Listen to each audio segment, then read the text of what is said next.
મને થોડા દિવસ થાય ને એટલે કંઈક ગળપણ જમવાનું મન થયા કરે. શું તમારી સાથે આવું થાય છે? જો થતું હોય તો મને કોમેન્ટ કરીને જરૂરથી જણાવજો. તો આવી જ મારી ગળપણની ક્રેવિંગને પૂરી કરવા આજે આપણે સરસ મજાનો કૂકી મઠ્ઠો બનાવવાના છીએ, જેના માટે મેં દહીંનો મસ્કો ઓલરેડી બનાવી લીધો છે. અને આ મસ્કો ઘરે કેવી રીતે બનાવો એ મારી ચેનલ પર મેં ઘણી બધી વખત શેર કરેલું છે, તો અત્યારે એ પાર્ટને મેં સ્કીપ કરેલો છે.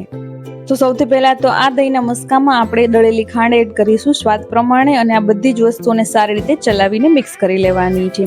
ત્યારબાદ 1 ચમચી જેટલો કોફી પાવડર અને સાથે જ ગરમ પાણી એડ કરેલું છે, અને 1 મોટી ચમચી જેટલી ડાર્ક ચોકલેટ લીધેલી છે. અને આ ત્રણેય વસ્તુઓને સારી રીતે ચલાવીને મિક્સ કરીને એક ચોકલેટ ફ્લેવર વાળું લિક્વિડ બનાવવાનું છે. સાથે જ અહીંયા ચોકલેટ ફ્લેવર વાળા બિસ્કિટ લીધા છે, અને એક વાટકામાં હવે આપણે આ મઠ્ઠાને લઈ લેશું, અને જે ચોકલેટ વાળું આપણે લિક્વિડ બનાવીને રાખેલું તેમાં આ બિસ્કિટને ડીપ કરવાના છે. બિસ્કિટ તમે તમારી અનુકૂળતા પ્રમાણે તમારે જે ભાવતા હોય તે લઈ શકો છો.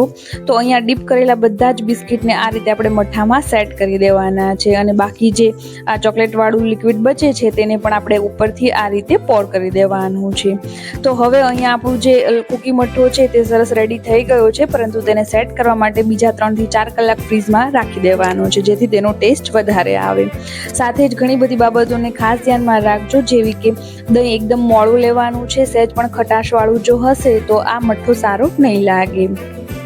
અને આ મઠ્ઠાની વધારે ફ્લેવર આપવા માટે તેમાં તમે વેનીલા એસેન્સ કે ચોકલેટ એસેન્સનો ઉપયોગ કરી શકો છો. તો આ રેસીપીને એકવાર જરૂરથી ટ્રાય કરજો.